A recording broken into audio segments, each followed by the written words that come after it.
अस्सलाम वालेकुम जुले साथियों, आज जो हमारा first batch of caravan for the restoration of democracy in Ladakh Kargil democratic alliance का जो कल करगिल से निकला था, आज जम्मू से चंडीगढ़ की तरफ रवाना होने जा रहा है। और यहाँ से चंडीगढ़ में हम अपने जो लेह एपेक्स बॉडी का जो कारवान है, जो जनाब सोनम वांगचुक साहब के साथ वहाँ से लेह से आ रहा है और चंडीगढ़ पहुँचा है, और हम उसके साथ शामिल होने जा रहे हैं। और हमारी जो 4 अहम डिमांड्स हैं, जो लेह एपेक्स बॉडी और कारगिल डेमोक्रेटिक अलायंस मुसलसल जिसके लिए स्ट्रगल कर रही है, जिसमें ख़ासकर लद्दाख में डेमोक्रेसी की बहाली, स्टेटहुड दिए जाने, फुल फ्लेज स्टेटहुड की डिमांड, लद्दाख को कानून के 6ठे शेड्यूल में शामिल किए जाने की जो हमारी मांग है, क्योंकि हमारी ज़मीनों का तहफ़्फ़ुज़, कल्चर का तहफ़्फ़ुज़, ग्लेशियर्स का तहफ़्फ़ुज़, इन्वायरमेंट का तहफ़्फ़ुज़ हमारे लिए एक बहुत बड़ा क्रूशल इशू है। और उसके साथ साथ हमारे लिए अनएम्प्लॉयमेंट, जो बढ़ता हुआ बेरोज़गारी है,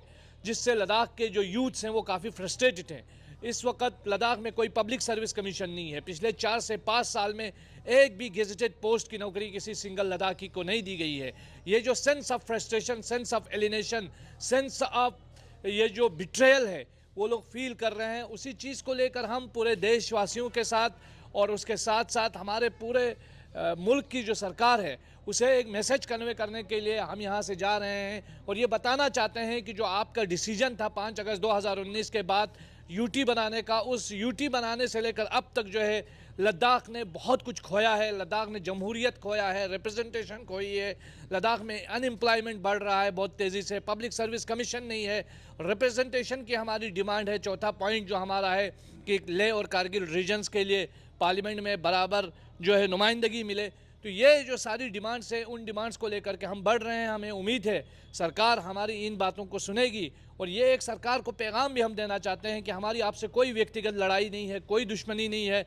और जो यूटी एडमिनिस्ट्रेशन में जो काम कर रहे हैं, जितने भी वहाँ पे जो भी ब्यूरोक्रेट्स हैं, उनके साथ हमारा कोई पर्सनल प्रॉब्लम नहीं है। हमारा प्रॉब्लम इस सेटअप से है, ये जो एक आइडिया है जिसके तहत हमें चलाया जा रहा है, इससे है। क्योंकि भारत की पहचान लोकतंत्र से है।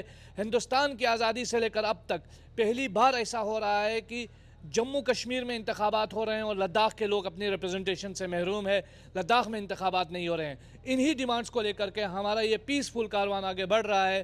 पूरे देशवासियों से, देश में मौजूद जो सरकार है उनसे हम ये अपील करते हैं कि वो इन बातों को सुने, डायलॉग के ज़रिए बातचीत का हल निकाले, समाधान करे। और जो बातचीत में एक रुकावट आई है, वो रुकावट जो है वो ख़त्म हो, बातचीत फिर से शुरू हो। और एक चीज़ जो इस वक्त हमारे जो स्कॉलर्स हमें बता रहे हैं कि जिस तरीके से लद्दाख के को डेनिक्स के अंदर डालने की बात हो रही है, जिसे हमने MHA मीटिंग के दौरान कैटेगोरिकली रिजेक्ट किया था। हम चाहते हैं कि लद्दाख के लिए अलग से पब्लिक सर्विस कमीशन का क़याम हो, लद्दाख का अपना कैडर हो। और लद्दाख का अगर पब्लिक सर्विस कमीशन लद्दाख को अलग से नहीं मिलता है तो Jammu Kashmir public service commission के तहत लद्दाख में जो है जल्द अज जल्द ये जो प्रोसेस है एडमिनिस्ट्रेटिव सर्विसेज का, ये बहाल होना चाहिए।